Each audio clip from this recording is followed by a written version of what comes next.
Ma femme m'a mis à la porte après avoir hérité de 475 millions d'euros mais 24 heures plus tard, elle me suppliait de l'aider. Après les funérailles de mon beau-père, ma femme, sans emploi, souriait comme si elle avait gagné au loto. Elle a dit, « Je suis riche maintenant et tu ne sers à rien. » Puis elle a jeté les papiers du divorce sur la table avant même que j'aie eu le temps de plier le drapeau qui recouvrait son cercueil. 24 heures plus tard, l'avocate l'a rappelé, Harry, et a demandé, « Avez-vous seulement lu le testament ?» J'étais là quand son visage a blêmi.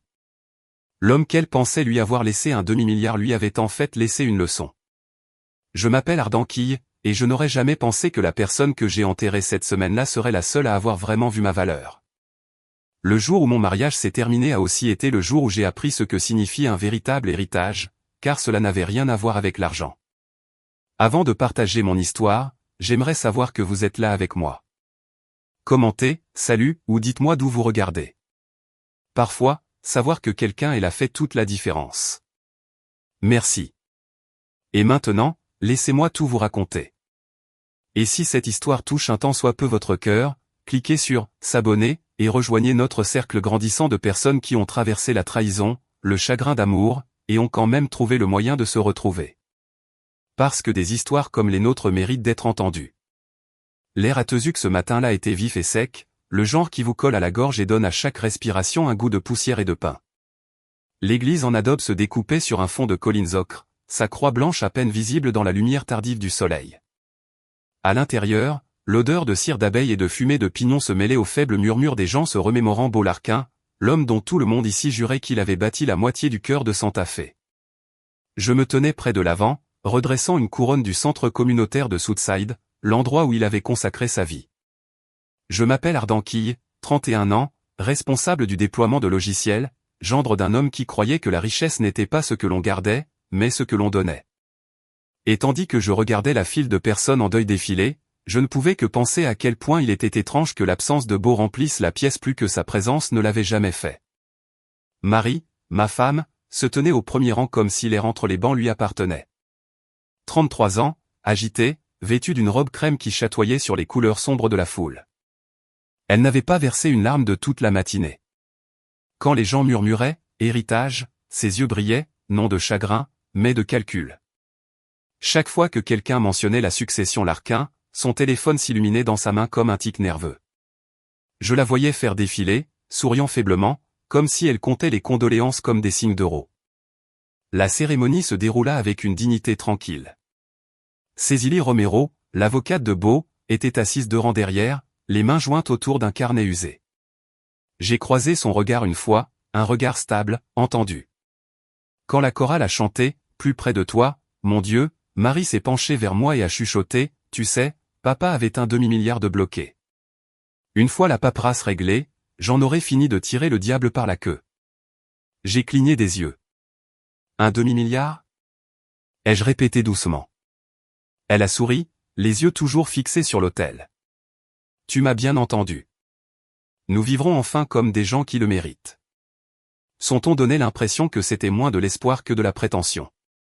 Après le service, j'ai aidé les bénévoles de Southside à transporter les chaises pliantes et à empiler les recueils de cantiques. Ils m'ont remercié, m'ont dit comment les dons de Beau maintenaient leur programme en vie.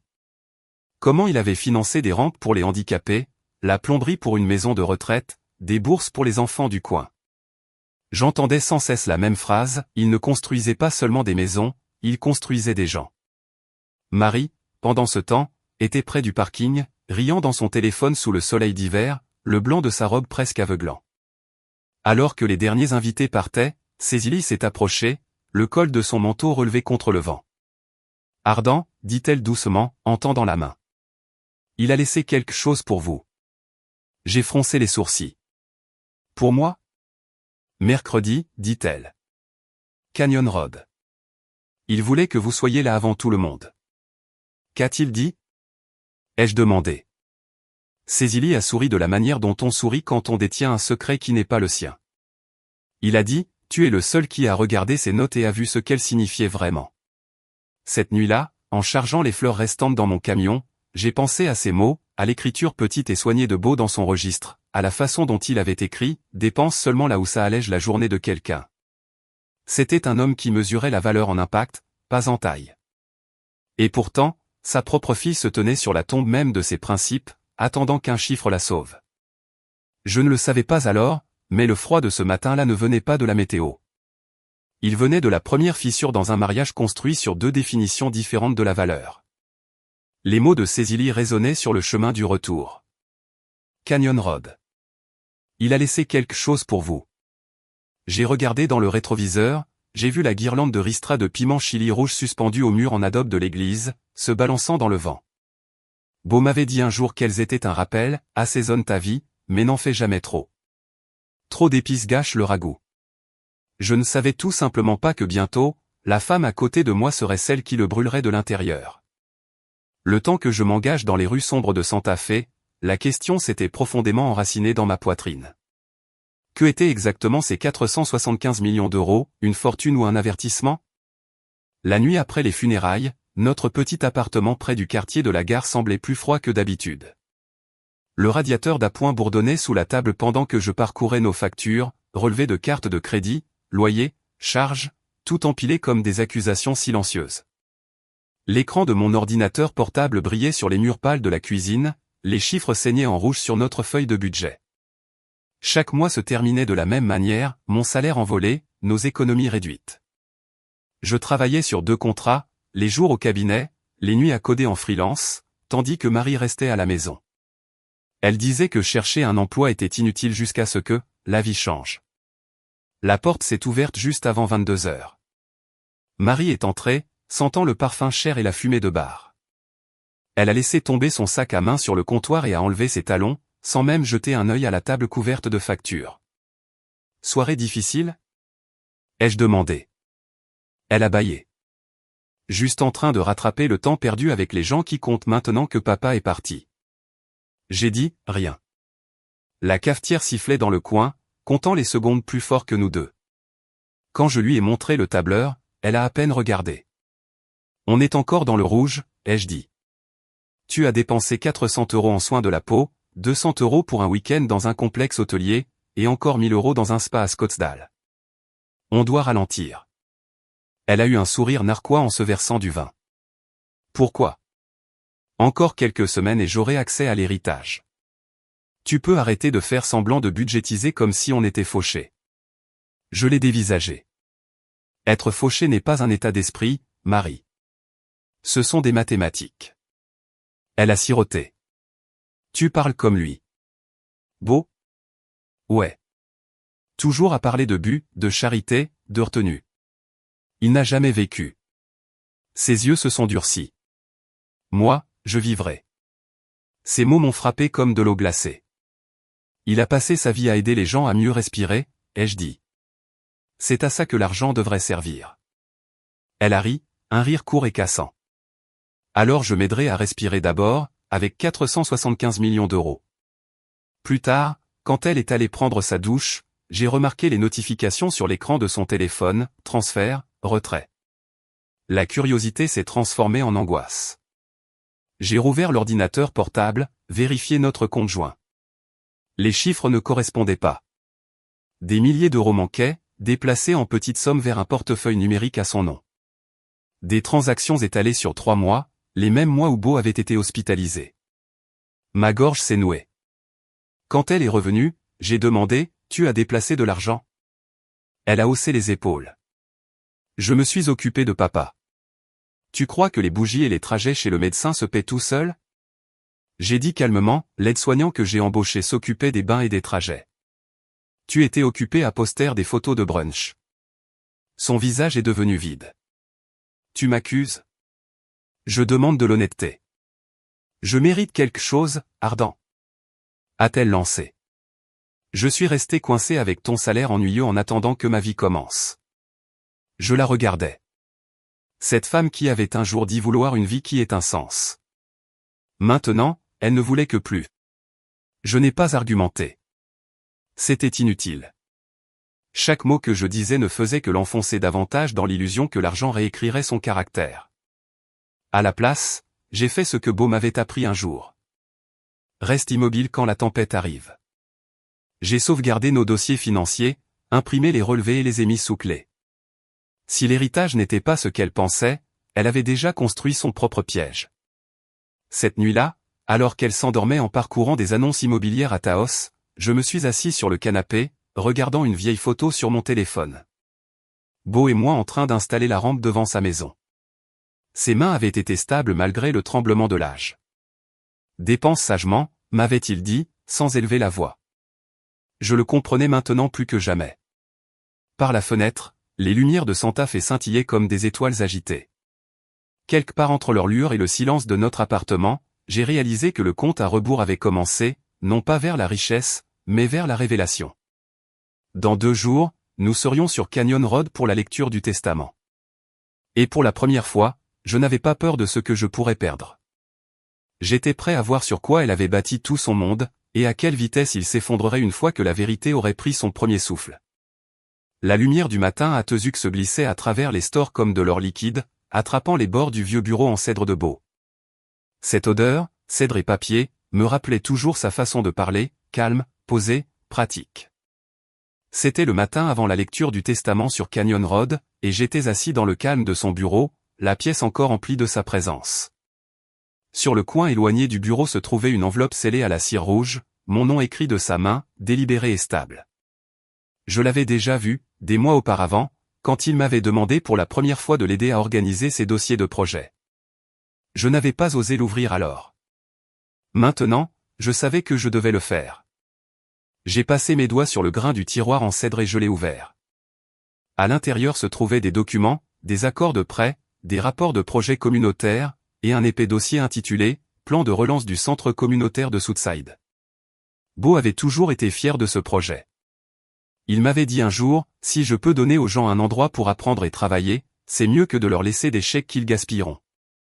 Le dossier contenait les entrailles financières de ce rêve. Un engagement signé stipulant que 475 millions d'euros étaient engagés comme garantie pour restructurer les passifs communautaires, pas un héritage, pas de l'argent liquide. C'était une garantie, une promesse contre une dette. La pièce a semblé basculer un instant alors que je reconstituais le puzzle. La ville entière croyait que Beau avait un demi-milliard dormant dans un coffre, y compris Marie. Mais la vérité était différente. Des mois avant sa mort, des défaillances de la chaîne d'approvisionnement et la hausse des taux d'intérêt avaient failli couler son initiative communautaire. Il avait hypothéqué tout ce qu'il possédait pour garder ses employés, pour empêcher ses bâtiments communautaires de s'effondrer en plein projet.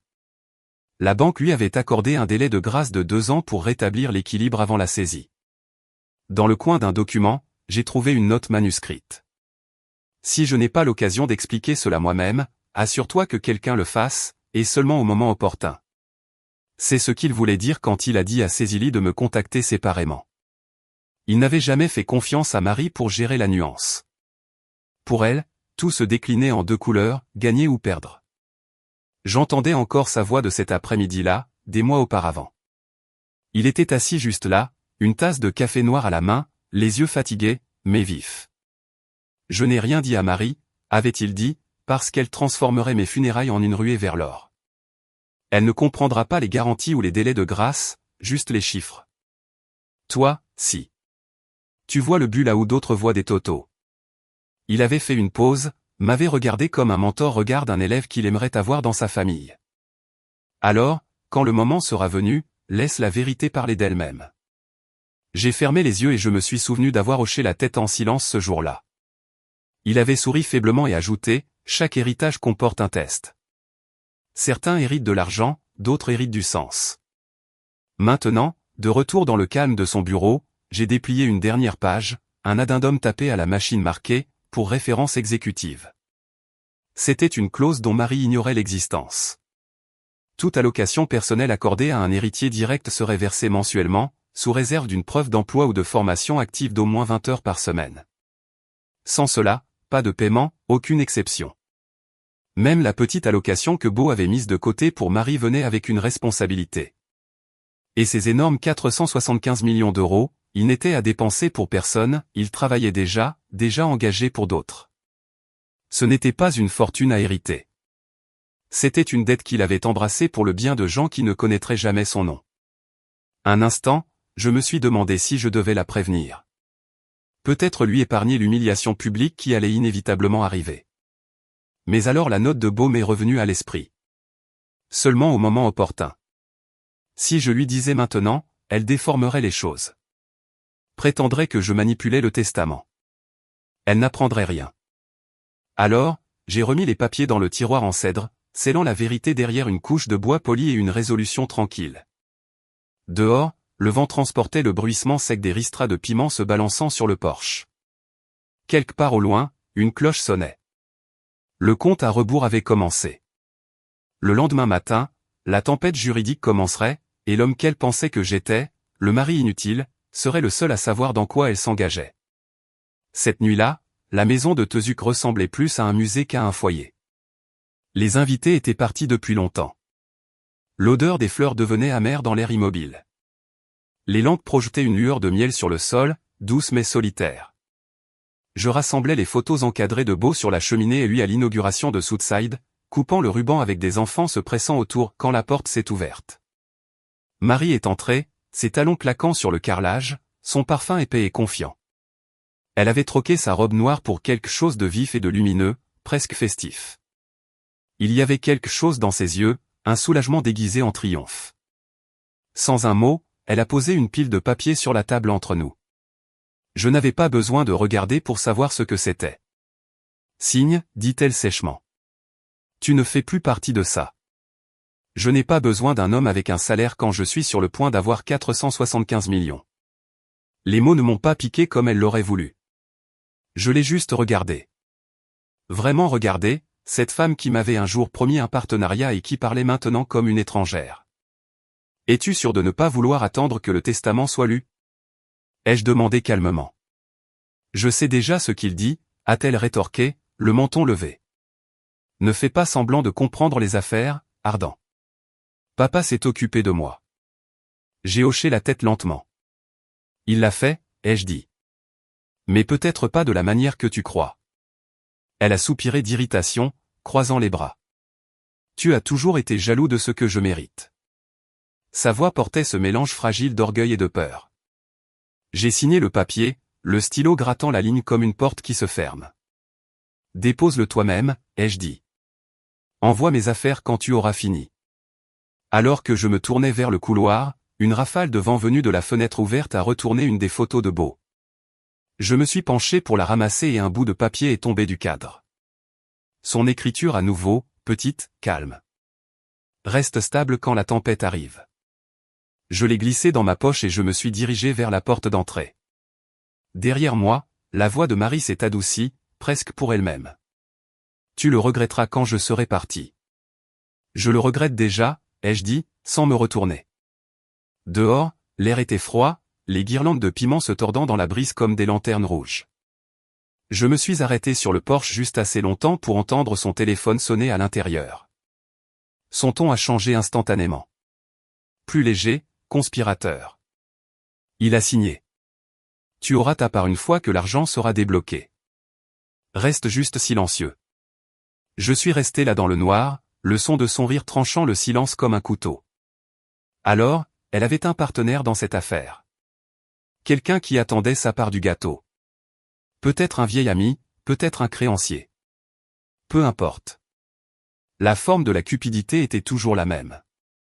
En marchant vers mon camion, j'ai jeté un coup d'œil à la signature sur ma copie du formulaire de divorce. En dessous, en petits caractères, se trouvait la date et une clause, effective 24 heures après la signature finale. Je me suis figé un instant. Cela signifiait qu'elle avait déjà déposé la requête plus tôt, n'attendant que moi pour la compléter. 24 heures. C'était le temps qu'il faudrait pour que mon nom disparaisse de sa vie, tout comme l'illusion de la richesse disparaîtrait bientôt de la sienne. Je me suis assis sur le siège du conducteur un moment avant de démarrer le moteur, les mains posées sur le volant. Pas de colère, pas d'amertume, juste une pulsation calme et stable de clarté. Beau m'avait dit un jour, parfois, perdre est le seul moyen de garder son âme. Maintenant, je comprenais. À travers le pare-brise, je pouvais encore voir la faible lueur de la maison derrière moi. La maison qui n'était pas vraiment la mienne, remplie de choses qui n'avaient jamais appartenu à aucun de nous. Quelque part à l'intérieur, Marie portait probablement un toast à sa liberté, croyant avoir fait un bon échange. Mais j'avais vu ce qu'elle n'avait pas vu. Les papiers dans le tiroir en cèdre, la vérité, attendant de défaire ses illusions. Au moment où cette clause prendrait effet, et au moment où la banque verrouillerait les comptes, son empire de vent s'évanouirait. Et quand la tempête viendrait, comme elle vient toujours, je ferai exactement ce que Beau avait demandé. Je resterai stable. Le lendemain matin, le monde s'était réorganisé en silence. Les papiers étaient signés. La maison derrière moi, n'étant plus la mienne, et pourtant je me sentais plus léger que je n'aurais dû. J'ai pris une chambre dans un petit hôtel près de la plaza de Santa Fe, j'ai ouvert la fenêtre et j'ai regardé la ville respirer sous le soleil d'hiver. Je me suis dit que c'était la liberté, mais elle avait encore un goût de cendre. Puis mon téléphone a vibré avec un seul message de Cécilie. La lecture du testament a été avancée. Sois prêt. Pendant ce temps, à des kilomètres au sud, à Albuquerque, Marie était habillée pour la victoire.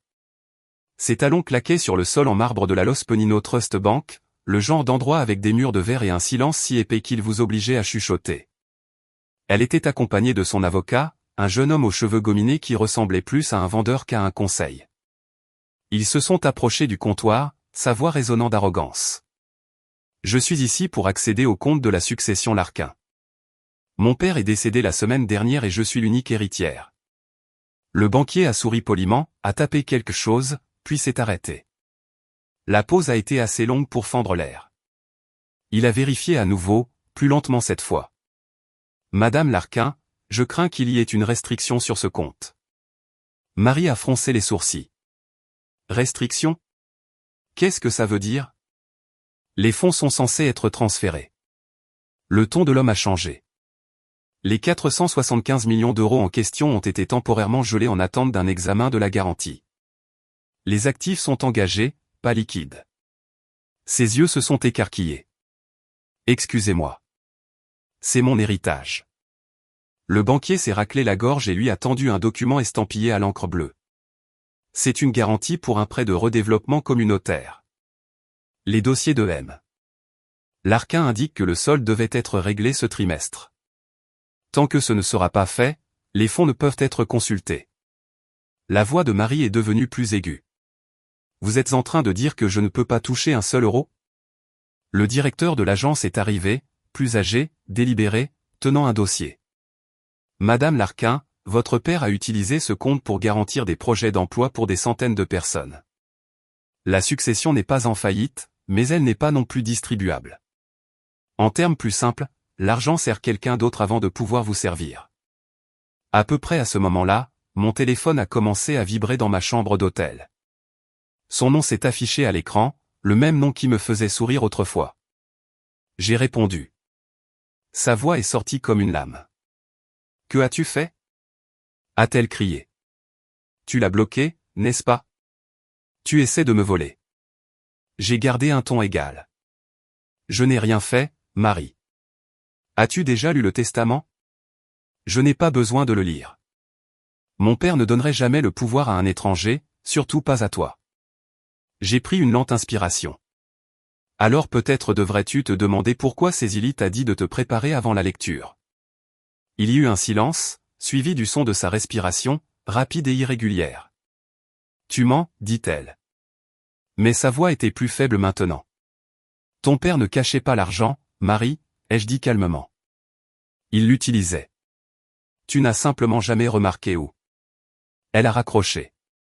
Quelques minutes plus tard, un autre texto est arrivé. Celui-ci de Cécilie. Ardan, viens immédiatement sur Canyon Road. Il y a une clause qu'ils n'ont pas encore lue. Dans 3 heures. J'ai fermé mon sac et j'ai attrapé ma veste.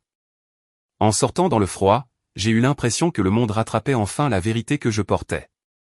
Au même moment, sur le parking devant la Los Penino Trust, Marie se dirigeait d'un pas furieux vers sa voiture. Un homme était appuyé contre elle, un visage familier que j'ai reconnu sur de vieilles photos. Il s'appelait Grant, un agent immobilier que Beau avait renvoyé des années auparavant pour avoir falsifié des contrats. Marie s'est figée en le voyant. Il a dit avec un sourire en coin, j'ai entendu dire que la mine d'or est fermée. Elle a croisé les bras. C'est juste temporaire. Il a ri, un rire bas et méchant. Tu avais dit que tu aurais les fonds maintenant. J'ai mis 95 000 € pour préparer l'affaire à ta hausse que tu voulais. Si je ne les récupère pas cette semaine, je porte plainte pour fraude. Elle a cligné des yeux rapidement, sa confiance se fissurant. Ça va arriver. J'ai juste besoin de quelques jours. Des jours que tu n'as pas, a-t-il dit en se rapprochant. Tu as mal joué tes cartes, ma chérie. Cet argent n'a jamais été à toi.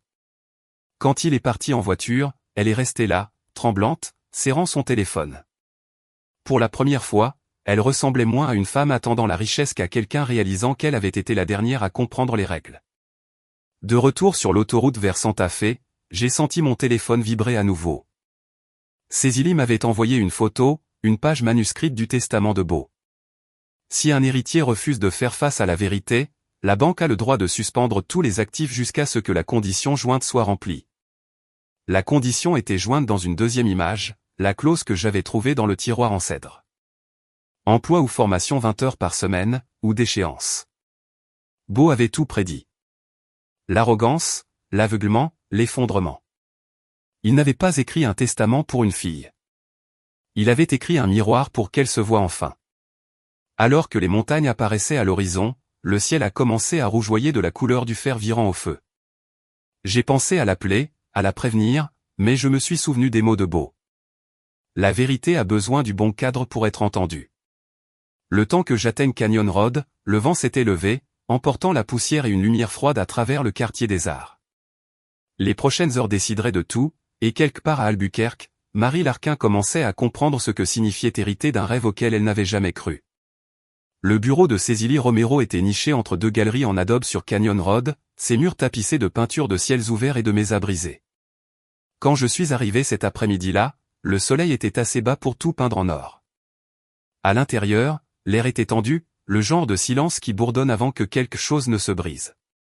Cécilie m'a accueilli avec son calme habituel, bien que je puisse voir la fatigue derrière ses yeux. « Elle est déjà là » dit-elle doucement. Marie était assise au bout de la longue table en bois, son avocat à côté d'elle, le téléphone face contre table, les jointures blanches. Elle n'a pas levé les yeux quand je suis entré. Le représentant de la Los Penino Trust, M. Fields, a ajusté sa cravate et a ouvert une mallette pleine de documents. Cécilie s'est raclé la gorge. Commençons. La lecture a commencé avec le langage standard, formel, impersonnel.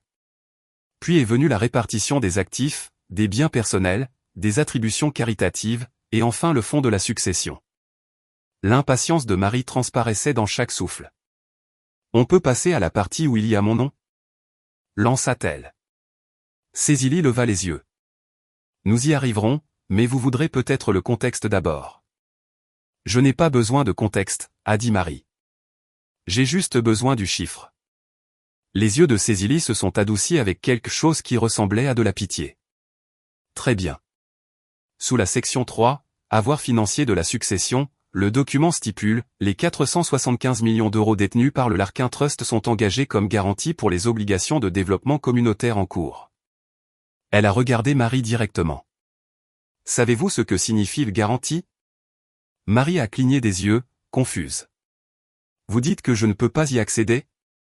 Je dis que ce n'est pas de l'argent dormant dans un coffre, a répondu Cécilie. C'est ce que votre père a utilisé pour maintenir des centaines de travailleurs employés lorsque les marchés se sont effondrés. Il n'a pas accumulé la richesse. Il l'a recyclée. Marie secoua la tête. C'est impossible. Il m'a dit qu'on s'occuperait de moi. Il l'a fait, dit doucement Cécilie. Simplement pas de la manière que vous pensez. M. Fields lui a tendu un dossier.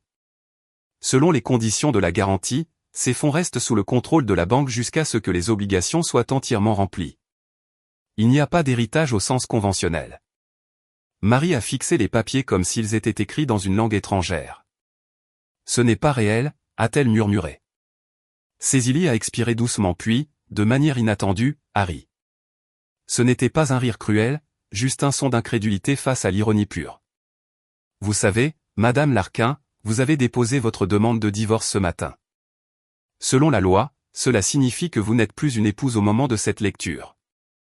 Par conséquent, vous êtes exclu du legs personnel de 76 000 € que votre père vous a laissé. Vous vous êtes exclu vous-même. La pièce est devenue silencieuse. La mâchoire de Marie s'est crispée, ses yeux se sont tournés vers moi. Tu étais au courant, n'est-ce pas ? J'ai secoué la tête. Non, mais il t'avait prévenu sur le timing. Cécilie a poursuivi sur le même ton. De plus, pour garantir l'équité, M. Larquin a laissé un montant distinct, 38 000 € à M. Ardanquille, pour l'assistance professionnelle et personnelle rendue pendant sa maladie. C'est une reconnaissance, pas de la charité. J'ai senti la chaleur me monter au visage. Je ne m'attendais pas. Je sais, dit-elle doucement. Il vous a fait confiance pour l'utiliser à bon escient. Marie semblait anéantie, son avocat lui chuchotant quelque chose qu'elle ne semblait pas entendre. Puis M. Fields a repris la parole, posant un nouveau document sur la table. Il y a un dernier point. À compter d'aujourd'hui, les 475 millions d'euros ont été officiellement transférés à la Fondation Beau-Larquin, désignée comme un fonds communautaire permanent. Aucun héritage individuel ne sera accordé. La voix de Marie s'est brisée. Alors, tout est parti. Tout. Pas parti, a dit Cécilie. Réaffecté. Votre père croyait que la responsabilité était une forme de richesse. C'était sa façon de l'enseigner une dernière fois. J'ai sorti de ma veste la lettre scellée que je portais depuis les funérailles. Cécilie m'a fait signe de lire. Mes mains tremblaient légèrement en l'ouvrant. L'écriture de Beau était la même que toujours. Soignée, délibérée. Si tu lis ceci, cela signifie que tu as gardé ton calme quand la tempête est arrivée. Tu n'as jamais été destiné à protéger mon argent, Ardan. Tu étais destiné à protéger son sens. Merci d'avoir vu ce que les autres ne pouvaient pas. Je me suis arrêté. Le silence dans la pièce s'est étiré, lourd mais étrangement paisible. Les yeux de Marie brillaient, son expression se fissurant alors que la vérité s'installait. Pour la première fois, je n'ai pas vu d'arrogance en elle, juste de la perte. Pas la perte d'argent, mais celle du père qu'elle n'avait jamais vraiment connu. Cécilie a fermé le dossier, sa voix s'adoucissant. C'est terminé. Marie s'est levée brusquement, ramassant son sac, mais avant de partir, elle m'a regardé. Il te faisait plus confiance qu'à moi, a-t-elle dit. J'ai rencontré son regard. Il ne faisait confiance à aucun de nous avec l'argent. Il nous a fait confiance avec des choix. Elle n'a pas répondu. Elle s'est juste retournée et est sortie dans la lumière dorée qui inondait Canyon Road. Cécilie a rangé les papiers, me jetant un coup d'œil. Elle reviendra, dit-elle doucement. Quand les illusions tombent, les gens cherchent généralement la seule personne qui leur a dit la vérité. Je suis sorti dans l'après-midi vif, le soleil brillant sur les murs en adobe. Au bout de la rue, un groupe d'enfants riait, poursuivant un cerf-volant en papier qui flottait dans la brise. Quelque part entre le son de leur rire et le bruissement des feuilles sèches, j'ai réalisé que le plan de Beau avait fonctionné. Il s'était assuré que sa richesse reste vivante, non pas dans des comptes, mais dans des gens. Et à ce moment-là, pour la première fois depuis les funérailles, je me suis enfin senti en paix. 3 jours après la lecture, je suis allé à Southside au crépuscule, le vent peignant les hautes herbes comme une main fatiguée. Le terrain semblait plus petit sans la voix de Beau. Une enseigne délavée par le soleil pendait à ses poteaux, des murs en béton tachetés de cicatrices de pluie, la plaque de bronze attrapant une fine barre de lumière, pour ceux qui construisent sans prendre. J'ai posé une bougie à la base et je l'ai allumée, la flamme se maintenant stable à l'abri du vent du mur. Une poignée d'enfants du quartier ensuite à capuche tachée de peinture grattaient des graffitis sur une porte. Une fille s'est essuyé le front et m'a demandé si j'avais connu M. Larquin. Je lui ai dit que je lui devais une leçon de gentillesse. Elle a hoché la tête comme si elle comprenait et est retournée au travail. Je rangeais des plans de site dans une boîte d'archives pour la banque quand des pas ont crissé sur le gravier. Marie. L'air autour d'elle semblait plus lourd qu'elle. Elle serrait un porte-document contre sa poitrine, les cheveux tirés en arrière, le rouge à lèvres disparu. « Tu viens encore ici » demanda-t-elle comme si c'était une accusation. « C'est la partie qui m'appartient, ai-je dit. Pas l'argent. La raison pour laquelle je l'ai aidée. » Elle a jeté un coup d'œil à la plaque, puis à la poussière sur ses chaussures. « La banque dit que je peux encore toucher 1 900 € par mois, dit-elle, la voix tendue. Si je suis employé ou en formation. Personne ne m'embauchera. Peux-tu leur dire que je travaillais dans ton entreprise ? J'ai pris mon temps pour répondre. Les rouleaux des bénévoles grondaient sur le placo à un rythme lent. Je ne vais pas mentir pour réparer un mensonge, ai-je dit. Si tu veux l'allocation, gagne-la.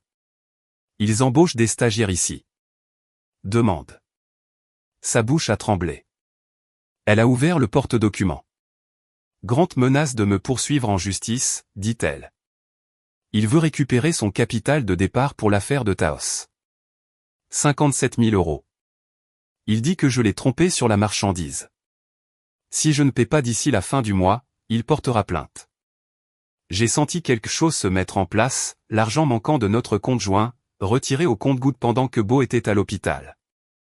Tu as utilisé cet argent, ai-je dit. Il n'était pas à toi. Rien n'a jamais été à moi. A-t-elle rétorqué, puis elle s'est effondrée sur la marche en béton brut comme si une ficelle avait été coupée. Je n'arrêtais pas de me dire que tout s'arrangerait quand l'héritage arriverait. J'ai construit ma vie sur un chiffre qui n'existait pas. J'ai ouvert le classeur de projets que Beau m'avait laissé et j'en ai sorti une seule page, une lettre adressée à la banque et à la direction du site. Son langage était formel mais bienveillant. Si Marie flanche, donnez-lui une porte de sortie, mais seulement si elle vient sur le site et travaille de bonne foi. Je la lui ai tendue. Il avait prévu ça, ai-je dit. Tu as une chance. Mais ça se passe ici, pas dans une salle d'exposition. Elle a lu la lettre en silence, des larmes coulant sans drame. Il me connaissait, a-t-elle murmuré. Mieux que je ne l'aurais voulu. Elle a levé les yeux vers moi, le regard vidé de toute performance.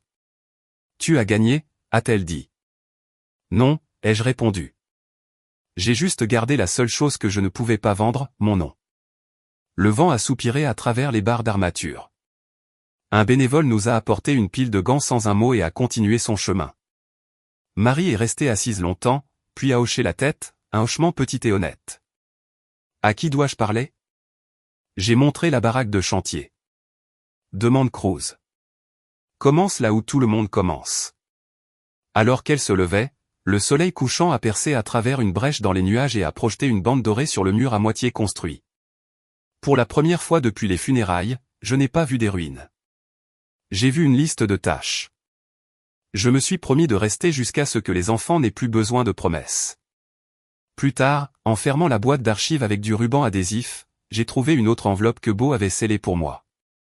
À l'extérieur, il avait écrit « Quand tu seras prêt à recommencer ». Je l'ai glissé dans ma veste et j'ai laissé la flamme terminer son petit travail. 6 mois plus tard, le printemps a réveillé Santa Fe avec des fleurs blanches sur le cactus choya devant mon studio. La lumière du matin se déversait sur le plancher en bois comme de l'eau, attrapant les grains de poussière et un plan de site encadré de Southside, maintenant strié de coches. La phase 1 était ouverte, un laboratoire informatique, un atelier, une salle polyvalente qui sentait la peinture fraîche et le métal froid. Les 38 000 € que Beau m'avait laissés étaient partis en un seul virement, capital de départ pour des bourses et des machines. J'avais écrit le mémo avec une boule dans la gorge, fond beau et ardent. Ce matin-là, j'ai ouvert la dernière enveloppe. Son écriture s'était affinée, mais la voix était la même. Quand tu seras prêt, utilise ce que tu as pour replanter ce que j'ai commencé. Mon argent est fini. Son sens ne l'est pas. Je l'ai replié dans sa pochette et j'ai mis ma veste. À Southside, Cécilie était déjà là avec M. Fields, examinant le rapport trimestriel de la fondation. Il serait fier, dit-elle en me tendant une copie. La banque reconnaît cela comme étant autonome. La dette a été remboursée par les opérations et les fonds de contrepartie. De l'autre côté de la vitre, un groupe d'adolescents était penché sur un petit robot, se disputant sur la raison pour laquelle il virait à gauche. Dans la salle d'art, une femme aux cheveux relevés aidait des enfants à esquisser des logos sur du papier craft. Marie. Elle a levé les yeux, a croisé mon regard et m'a fait un signe de tête qui a atterri comme une trêve. Elle m'a rejoint dans le couloir avec une enveloppe. Ce que je te dois, dit-elle. 9 500 €. Je ne demande rien. Je veux juste m'en débarrasser. Je l'ai ouverte et j'ai vu le chèque, plus une courte note de sa main. J'ai trouvé un travail. Ce n'est pas glamour. C'est réel. Garde-le, ai-je dit. Quand tu couvriras les frais de scolarité ou le loyer de quelqu'un d'autre, je considérerai la dette comme payée. Sa bouche s'est tordue en quelque chose qui ressemblait à un sourire. Je commence à plein temps la semaine prochaine, a-t-elle dit. Assistante de programme. Je sais où sont les balais maintenant. Elle a commencé à s'éloigner, puis s'est retourné. Merci de ne pas m'avoir humilié quand tu aurais pu le faire. Ce n'était pas de la pitié, ai-je dit. C'était le plan de Beau. Cécilie m'a fait signe de venir dans la cour. Le conseil d'administration avait installé des chaises pliantes et un petit podium sous une guirlande de drapeaux en papier. Des familles se sont rassemblées, téléphone à la main. La plaque avait été polie. Les lettres renvoyaient une lumière fraîche. Quand on m'a présenté, j'ai senti la vieille panique monter, cette partie de moi qui préfère le code au microphone. Mais ensuite, j'ai vu les enfants à travers la paroi de verre, la tête penchée sur leur projet, et les mots sont venus. M. Larquin a un jour misé sa fortune pour que d'autres ne perdent pas leur salaire, ai-je dit. Il aurait pu nous laisser de l'argent. Il nous a laissé du travail. Je ne peux pas égaler ce qu'il a risqué, mais je peux égaler son intention. J'ai remis ma petite part dans cet endroit et j'ai reçu quelque chose de plus grand en retour. Il a échangé la richesse contre la responsabilité. J'ai échangé ma colère contre le calme. Nous avons tous les deux fait un profit. Quelques personnes ont ri doucement à cela. Le vent a attrapé les drapeaux. Les carillons sur le porche se sont entrechoqués comme des pièces de verre. Au dernier rang, Marie se tenait les mains jointes, les yeux brillants, ne demandant plus le devant de la scène.